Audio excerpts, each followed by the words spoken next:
Assalamualaikum warahmatullahi wabarakatuh. Perkenalkan, kami dari kelompok 9 akan menjelaskan materi kelompok kami dengan judul Muhammadiyah dan Pergerakan Perempuan. Kelompok 9 terdiri dari 4 orang anggota. Yang pertama ada Niki Saputra, Maulida, Rina Sa'diyah, dan Yumna Zaida. Kiai Haji Ahmad Dahlan mendirikan Aisyah. Kiai Haji Ahmad Dahlan dikenal sebagai kiai yang moderat dan cenderung melawan arus pada zamannya. Banyak mengkritik pemahaman masyarakat tentang Islam pada masa itu. Islam sering dituduh telah memberi legitimasi terhadap penyempitan peran perempuan hingga kekerasan terhadap perempuan. Muhammadiyah adalah organisasi Islam yang cukup mapan menempatkan perempuan setara dengan laki-laki.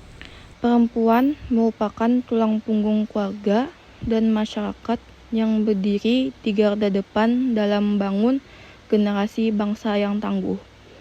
Pasalnya, perempuan merupakan orang yang pertama kali akan memoles, membina, dan membentuk generasi penerus bangsa tersebut. Oleh karena itu, perempuan dikatakan sebagai madrasah yang pertama untuk putra-putri bangsa. Maka, Muhammadiyah melalui Aisyah terus melakukan pemberdayaan perempuan untuk meningkatkan harkat dan martabat perempuan melalui peningkatan ilmu pengetahuan dan keterampilan berlandaskan agama. Ahmad Dahlan dan istrinya Siti Walidah membentuk Aisyah pada 1914 sebagai wadah pergerakan perempuan Muhammadiyah. Aisyah digagas bukan untuk membedakan posisi antara laki-laki dan perempuan. Ahmad Dahlan justru menyadari bahwa Muhammadiyah sangat memerlukan peran kaum hawa.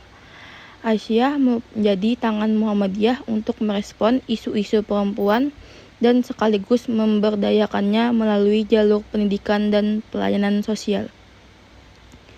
Kiai Ahmad Dahlan dibantu Nyai Walidah menggerakkan perempuan untuk memperoleh ilmu, melakukan aksi sosial di luar rumah yang bisa disebut radikal dan revolusioner saat itu. Kaum perempuan didorong meningkatkan kecerdasan melalui pendidikan informal dan non-formal seperti pengajian dan kursus-kursus. Kiai Ahmad Dahlan juga sangat memperhatikan perempuan sebagai generasi penerus umat Islam. Karena itulah, Kiai Ahmad Dahlan menyuruh agar perempuan juga harus belajar dan bersekolah selayaknya para kaum laki-laki. Komitmen Muhammadiyah dalam hal pelindungan hak perempuan salah satunya adalah dengan dibentuknya Ortom Aisyah dan Nasyiatul Aisyah.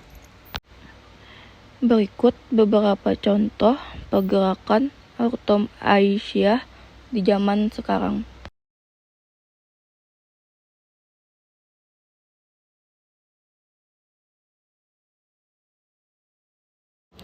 Dan berikut beberapa contoh kegiatan Ortom Nasyiatul Aisyah di zaman sekarang.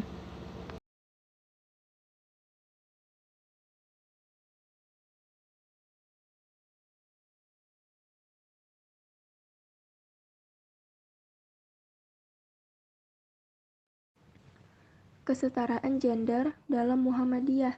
Perbedaan gender sesungguhnya tidaklah menjadi masalah selagi tidak muncul suatu ketidakadilan dan diskriminasi, baik laki-laki dan perempuan.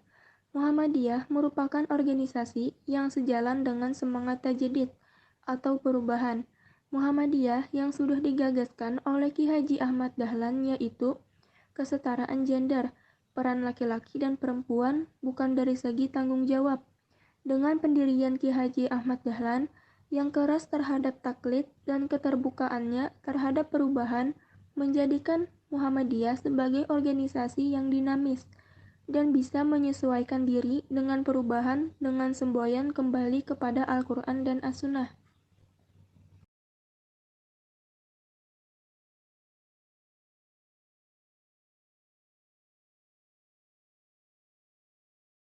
C. Peran perempuan Muhammadiyah dalam kehidupan berbangsa dan bernegara. Perempuan Muhammadiyah banyak memberikan kontribusi dalam berbagai bidang, seperti pendidikan, kesehatan, sosial, dan ekonomi.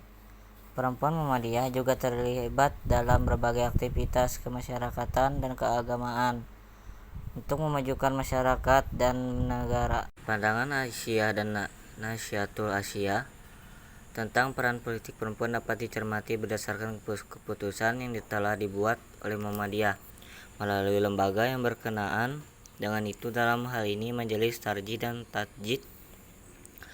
Ketika pandangan patriarki masih sangat kental dalam kultur masyarakat Indonesia dan diskursus gender belum mengemuka, saat ini keputusan Majelis Tarjih yang terhimpun dalam Adabul Mar'ah fil Islam memberikan apresiasi dan afirmasi bahwasannya perempuan boleh menjadi pemimpin, perempuan boleh menjadi hakim, direktur sekolah, menteri, wali kota, dan sebagainya. Menurut Syamsul Anwar, peran politik perempuan yang dirumuskan dalam Adabul Mar'ah fil Islam dalam menilai peranan wanita dalam politik dapat dibagi menjadi bagian, yakni 1. Peranan yang langsung terjun dalam politik praktis dalam lembaga-lembaga politik formal, mulai dari tingkatan legislatif, yakni DPR dari pusat sampai daerah. 2. Peranan tidak langsung, yaitu kegiatan yang disalurkan melalui kegiatan rumah tangga dengan turut berperan aktif mengisi kesempatan bermanfaat di masyarakat. Pandangan tentang peran perempuan Muhammadiyah dalam kepemimpinan dan politik tentunya bukan hanya sekedar tentang kekuasaan semata, melainkan dalam cakupan lebih luas, yakni menjadi seseorang pemimpin lokal sehingga dapat tampil di daerahnya, dapat kesempatan rapat-rapat yang berkaitan dengan masyarakat.